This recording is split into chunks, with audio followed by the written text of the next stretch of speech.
Hello friends, welcome to समाधान study. स्वागत है साथियों आप सभी का अपने परिवार समाधान स्टडी में। बायोलॉजी के टॉप 40 क्वेश्चंस आज हम करने वाले हैं फ्रेंड्स, तो सभी साथी सेशन को लाइक शेयर जरूर कर दीजिएगा। चलिए स्टार्ट करते हैं सेशन को। पहला क्वेश्चन है फ्रेंड्स, निम्न में से कौन सा मत केवल जीवित जीवों का अभिलाक्षणिक गुण है? पृथककारी उपापचयी अभिक्रियाओं का स्वपात्री संवर्धन, केवल अंदर की तरफ भार में वृद्धि, वातावरण व उनकी स्मृति में होने वाली घटनाओं का बोध, सतही या आंतरिक दोनों ओर पदार्थों के संग्रहण द्वारा भार में वृद्धि। केवल जो जीवित जीवों का अभिलाक्षणिक गुण है, आंसर होगा वातावरण व उनकी स्मृति में होने वाली घटनाओं का बोध, ऑप्शन सी। अगला क्वेश्चन है,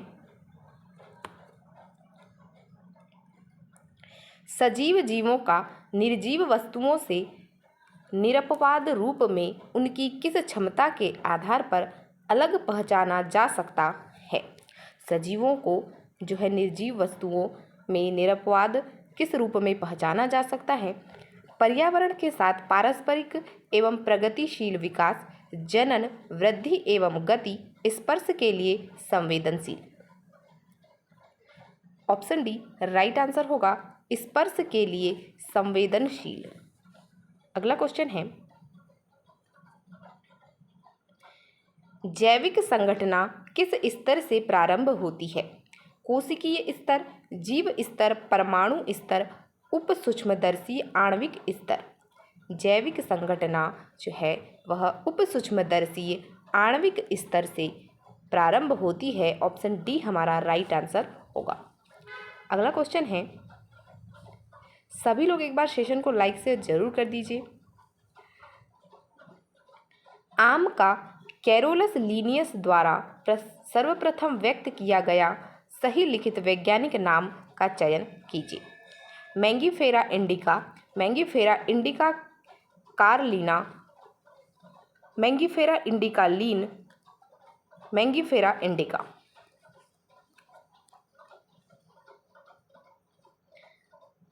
आंसर होगा मैंगीफेरा इंडिका लीन।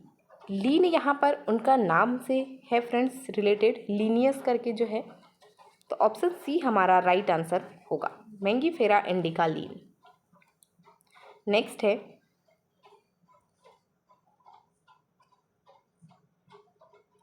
निम्न में से कौन सा कथन जैविक नामकरण के सर्वमान्य नियमों के विरुद्ध है?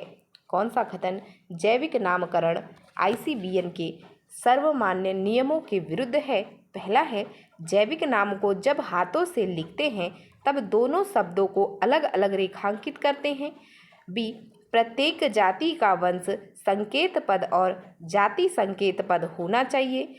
जैविक नाम या तो लैटिन भाषा में व्युत्पन्न होते हैं या इनका लैटिनीकरण होता है। वंश और जाति संकेत पद की शुरुआत छोटे अक्षर से होती है जब उन्हें लिखा जाता है।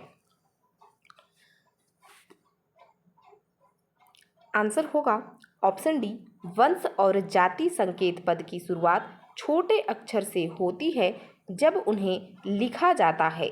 यह नियम जो है वह जैविक नामकरण के विरुद्ध नियम है, तो ऑप्शन डी हमारा राइट आंसर होगा। नेक्स्ट है,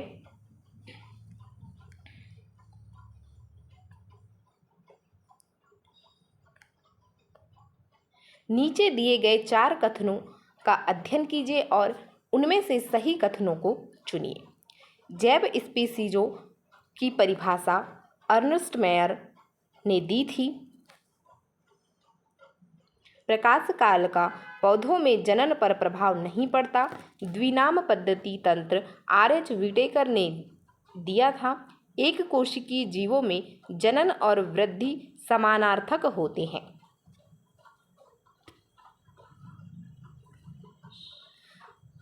A और D, A और B, B और C, C और D। आंसर होगा A और D। सही कथन होगा, जैव स्पीसीज की परिभाषा अर्नेस्ट मेयर ने दी थी। और एक कोशिकी जीव में जनन और वृद्धि समानार्थक होते हैं। तो ऑप्शन ए हमारा ए और डी राइट आंसर होगा। अगला क्वेश्चन है, नामकरण कुछ सार्वभौमिक नियमों से संचालित है, निम्न में से कौन सा एक नामकरण के नियम के विपरीत है। सार्वभौमिक नियमों से संचालित होता है नामकरण, और यह किस नियम के विपरीत यहाँ पर एक दिया गया है। जैविक नाम लैटिन भाषा में होते हैं और छपाई में तिरछा लिखते हैं। जैविक नाम को जब हम हाथ से लिखते हैं तो शब्द रेखांकित होने चाहिए। जैविक नाम को किसी भी भाषा में लिख सकते हैं। जैविक नाम में पहला अक्षर वंश को तथा दूसरा जाति को दर्शाता है। विपरीत नियम यहाँ पर होगा ऑप्शन सी, जैविक नाम को किसी भी भाषा में लिख सकते हैं, यह विपरीत नियम है। अगला क्वेश्चन है, आईसीबीएन का पूरा नाम है। आईसीबीएन का पूरा नाम है Indian code of botanical nomenclature, Indian congress of biological names, international code of botanical nomenclature, international congress of biological names. ICBN का सही नाम आंसर होगा international code of botanical nomenclature. Option C हमारा राइट आंसर होगा। Next है, जैव वर्गीकी पद्धति का उद्देश्य है। जीवों का वर्गीकरण स्थूल आकार की लक्षणों पर आधारित हो, जीवों में विविध टैक्सोनों का परिसीमन करना एवं उनके परस्पर संबंध स्थापित करना, जीवों का वर्गीकरण करना जो उनके विकासीय इतिहास पर आधारित हो तथा सभी अध्ययन क्षेत्रों से विविध प्राचलों की सफलता पर उनका जातिवृत्त स्थापित करना, जीवों को उनकी कोशिका विज्ञानीय लक्षणों के आधार पर पहचानना और उन्हें व्यवस्थित करना। जैव वर्गीकरण जो पद्धति है उसका उद्देश्य होगा साथियों ऑप्शन सी, जीवों का वर्गीकरण करना जो उनके विकासीय इतिहास पर आधारित हो तथा सभी अध्ययन क्षेत्रों में विविध प्राचलों की सफलता पर उनका जातिवृत्त स्थापित करना। तो ऑप्शन सी हमारा यहाँ राइट आंसर होगा। नेक्स्ट है, जेनेरा प्लांटेरम नामक पुस्तक किसने लिखी। जेनेरा प्लांटेरम पुस्तक किसने लिखी। एंगलर तथा प्रांटल, बेंथम तथा हुकर, बेसी, हचिंसन। राइट आंसर होगा साथियों बेंथम तथा हुकर, ऑप्शन बी। नेक्स्ट है, लीनियस को किस लिए क्रेडिट मिला है। द्विनाम पद्धति, बायोजेनेसिस के सिद्धांत, माइक्रोस्कोप के आविष्कार, रुधिर परिसंचरण की खोज। आंसर होगा द्विनाम पद्धति जो है लीनियस के द्वारा स्टार्ट हुई थी, तो इन्हें द्विनाम पद्धति का जो क्रेडिट है वह मिला। ऑप्शन ए हमारा राइट आंसर होगा। नेक्स्ट है,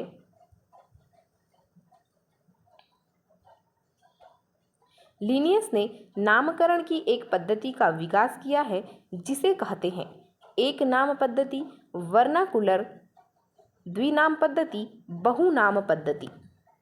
आंसर होगा द्विनाम पद्धति, ऑप्शन सी। अगला क्वेश्चन है, नई वर्गीकी न्यू सिस्टेमैटिक्स शब्द का उपयोग सबसे पहले किसने किया। न्यू वर्गीकी शब्द का उपयोग जो है किसने किया। बेंथम तथा Hooker, Linnaeus, Julian Huxley, A P de Candolle. Right answer होगा जूलियन हेक्सले ने न्यू वर्गीकी जो है नई वर्गीकी शब्द का प्रयोग किया new systematics. Option C Julian Huxley. अगला क्वेश्चन है,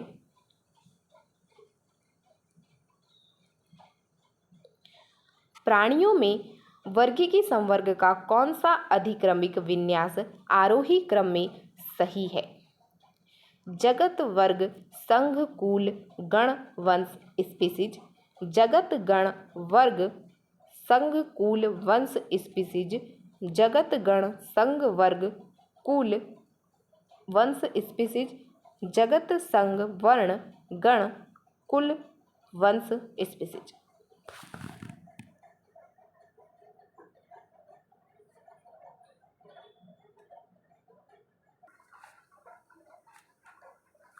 ऑप्शन ए राइट आंसर होगा फ्रेंड्स, जगत वर्ग संघ कुल गण वंश स्पीसीज। अगला क्वेश्चन है,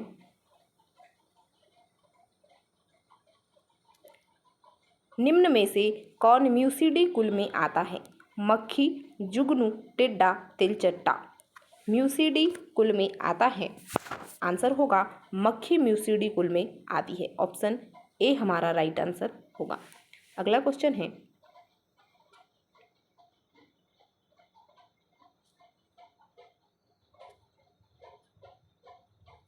घरेलू मक्खी के वर्गीकरण के लिए कॉलम 1 और 2 को मिलान कीजिए तथा नीचे दिए गए कूट का प्रयोग कर सही विकल्प को चुनिए। कुल फैमिली डिप्टेरा, गण ऑर्डर आर्थ्रोपोडा, वर्ग क्लास म्यूसिडी, संघ फाइलम इंसेक्टा। ऑप्शन ए है A3B1C4D2, A3B2C4D1, A4B3C2D1, A4B2C1D3। Answer होगा ऑप्शन ए। कुल जो है वह फैमिली म्यूसिडी है, गण या ऑर्डर डिप्टेरा है, वर्ग क्लास इंसेक्टा है और संघ फाइलम आर्थ्रोपोडा है। यहाँ पर घरेलू मक्खी के लिए यह दिया गया है।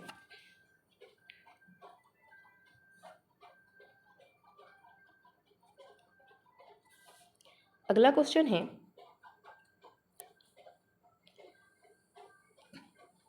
टमाटर और आलू के मध्य सामान्य विशेषताएं अधिकतम किस स्तर पर होगी? कुल गण संघ वंश, कुल गण संघ वंश। आंसर होगा कुल, ऑप्शन ए।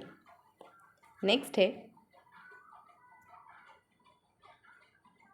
निम्नलिखित में से किस एक जीव का सही वैज्ञानिक नाम जो नामकरण के अंतर्गत नियमों के अनुसार सही छापा गया है तथा जिसका सही वर्णन भी किया गया है, कौन सा है?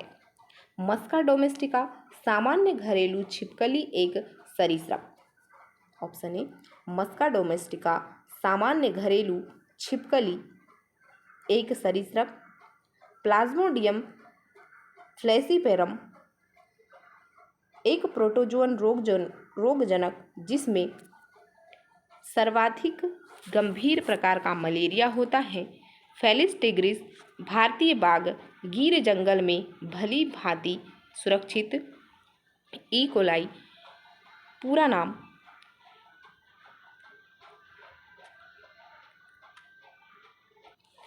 ई कोलाई, पूरा नाम एंट अमीबा कोलाई, मानव आंतड़ियों में सामान्यतः पाए जाने वाला एक जीवाणु।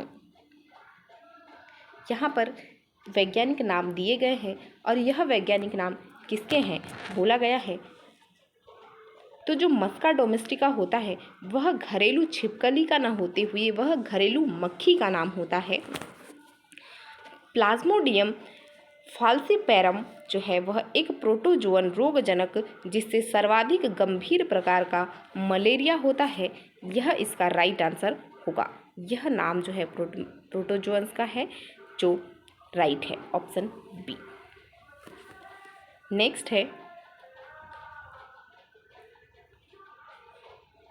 निम्नलिखित में से कौन सा एक प्राणी अपनी विशिष्ट नाम से दी गई वर्गीकरण श्रेणी में सही मिलाया गया है? बाघ टाइग्रिस जो एक स्पीसीज है, कटलफिश मोलस्का जो एक क्लास है, मानव प्राइमेट जो एक फैमिली है, घरेलू मक्खी मस्का जो एक ऑर्डर है। आंसर होगा बाघ टाइग्रिस, जो एक स्पीसीज है, ऑप्शन ए। नेक्स्ट है,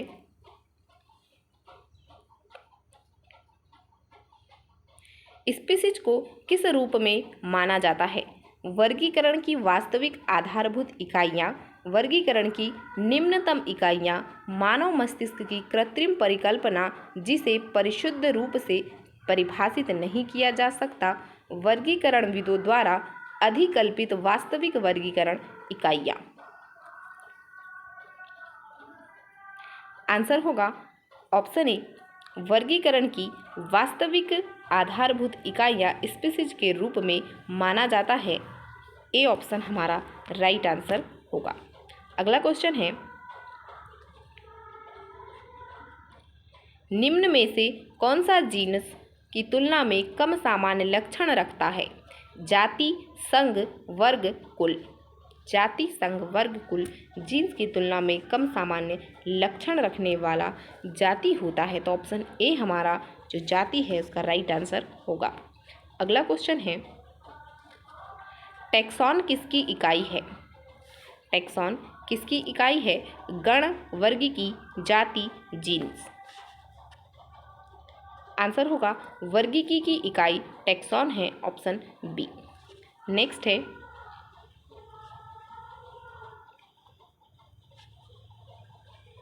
टैक्सोनॉमी श्रेणी का क्रम है। वर्ग, संघ, ट्राइब, गण, कुल, वंश, जाति। प्रभाग, वर्ग, कुल, ट्राइब, गण, वंश, जाति। प्रभाग, वर्ग, गण, कुल, ट्राइब, वंश, जाति। संघ, गण, वर्ग, ट्राइब, कुल, वंश, जाति। राइट आंसर होगा ऑप्शन सी, प्रभाग, वर्ग, गण, कुल, ट्राइब, वंश, जाति। प्रभाग, वर्ग, गण, कुल, ट्राइब, वंश, जाति टैक्सोनॉमी की श्रेणी का क्रम है, तो ऑप्शन सी हमारा राइट आंसर होगा। अगला क्वेश्चन है, पारिभाषिक शब्द संघ किसने दिया था? पारिभाषिक शब्द संघ या फाइलम किसने दिया था? Cuvier, हैकल, Theophrastus, Linnaeus. आंसर होगा लीनियस, ऑप्शन डी। नेक्स्ट है, पौधों या जंतुओं के समूह जो समान लक्षण वाले होते हैं, पौधों या जंतुओं के समूह जो समान लक्षण वाले किसी रैंक के होते हैं उसे कहते हैं जाति, वंश, गण, टैक्सॉन। जाति, वंश, गण, टैक्सॉन। आंसर होगा ऑप्शन ए, जाति। अगला क्वेश्चन है, एक टैक्सॉन है संबंधित परिवार के समूह, संबंधित जाति के समूह, एक प्रकार के जीवित जीव, किसी भी रैंक के टैक्सॉन के समूह। टैक्सॉन एक टैक्सॉन है किसी भी रैंक के टैक्सॉन के समूह, ऑप्शन डी। अगला क्वेश्चन है, टैक्सोनॉमी या वर्गीकी की आधारभूत इकाई या सबसे छोटी इकाई है? जाति, जगत, फैमिली, वैरायटी। आंसर होगा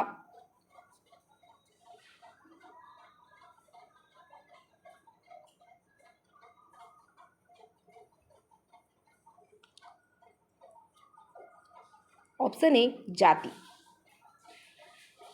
नेक्स्ट है,